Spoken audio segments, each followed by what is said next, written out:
আমার বউ মারা গেছে, যার সাথে আমি 16 বছর কাটাইছি, যার আমি ভালোবেসে বিয়ে করছি, যাকে আমি ভালোবাসছি, তার শেষ মুখটা আমি দেখতে আসবো না। এটা এটা শুনতে পাইলেও বা এটা শোনার পরও আসলে আমার কলিজাটা কাঁপা ওঠে, আমার ছটফট করে। আপনাদেরকে আরেকটা কথা বলবো, সেটা হচ্ছে যে আপনারা অনেকেই বলতেছেন যে এদিকে বউ মারা গেছে অথচ আমি আসতেছি না, নেপাল থেকে আসতে কয় ঘন্টা লাগে, নেপাল কি মঙ্গল গ্রহে নাকি, অনেক অনেক কথা বলতেছে।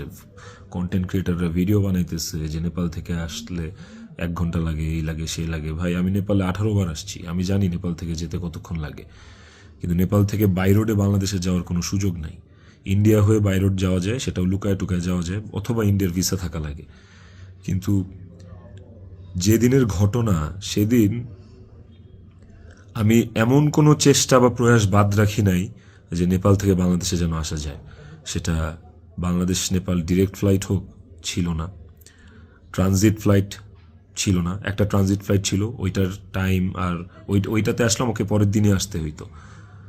তারপর আমি বিজনেস ক্লাস ট্রাই করছি, যে কোনো ট্রানজিট ফ্লাইটে বা নেপালের ফ্লাইটেই কোনো বিজনেস ক্লাস আছে কিনা। আমি অনেকভাবে চেষ্টা করছি যে সামহাও বাংলাদেশে আমি ঢুকতে পারি কিনা। বাট ওই দিন, যেদিনের ঘটনা, ওই দিন আমি কোনোভাবেই টিকিট ম্যানেজ করতে পারি নাই। এটা হচ্ছে যেদিনের ঘটনা, সেদিনের কথা বললাম। আর এরপরের দিন আপনারা যে বলতেছেন যে শেষ দেখাটাও দেখলাম না, আসলাম না, এই না সেই না, আমি টিকিট কাটছিলাম, কারণ ওই টিকিটটা ছাড়া অন্য কোনো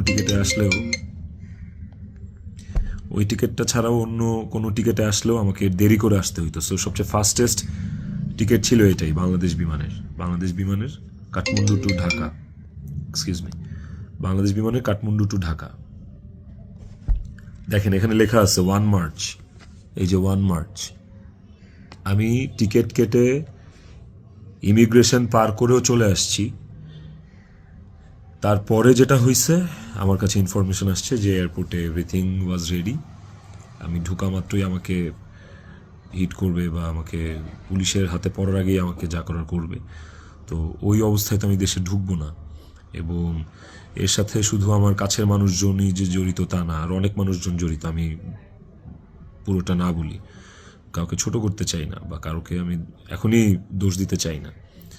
তো আমি যখন বুঝতে পারলাম যে আমি দেশে আসা মাত্রই আমার উপর অ্যাটাক হবে এবং এটা হিতের বিপরীত হবে, এবং এখন মব হলে যেটা হয় যে পুলিশও আসলে অনেক সময় নিরুপায় হয়ে যায় সিচুয়েশনে, ওই জিনিসটা অ্যাভয়েড করার জন্য যে আমার কিছু হইলে এখন আমার ছেলের কী হবে, আমার ছেলে তো আমার পথ চেয়ে বসে আছে, ওই ব্যাপারটা যখন আমি জানতে পারি, ক্লিয়ারিফাই হই, তখন আমি ইমিগ্রেশন ক্রস করার পরেও আমি অফলোড হই। দেখেন এখানে রিজেক্টেড লেখা আছে, অফলোড হওয়ার। তো এই ছিল রিজন। আর যারা বলতে চাচ্ছেন যে আমি আসি নাই, আমার আসার ইচ্ছা নাই, দেখার ইচ্ছা নাই, খুবই বুলশিট কথা এবং ভুল কথা। আমার বউ মারা গেছে, যার সাথে আমি 16 বছর কাটাইছি, যার আমি ভালোবেসে বিয়ে করছি, যাকে আমি ভালোবাসছি, তার শেষ মুখটা আমি দেখতে আসবো না। এটা শুনতে পাইলেও বা এটা শোনার পরও আসলে আমার কলিজাটা কাঁপা ওঠে, আমার ছটফট করে। আমি যখন আপনাদের রিলস দেখি, আমি যখন আপনাদের ভিডিও দেখি যে কবরে শোয়ানো হচ্ছে, কবর খোঁড়া হচ্ছে, লাশের গাড়ি যাচ্ছে, ভাই আমি ঠিক থাকতে পারি না। আমার ভেতরটা যে কেমন ছটফট করে আমি আপনাদেরকে এটা বুঝাইতে পারবো না। এইটা বুঝানোর সাধ্য কারো নাই, যার যায় সে বুঝে, বিশ্বাস করেন, যার যায় একমাত্র সে বুঝে।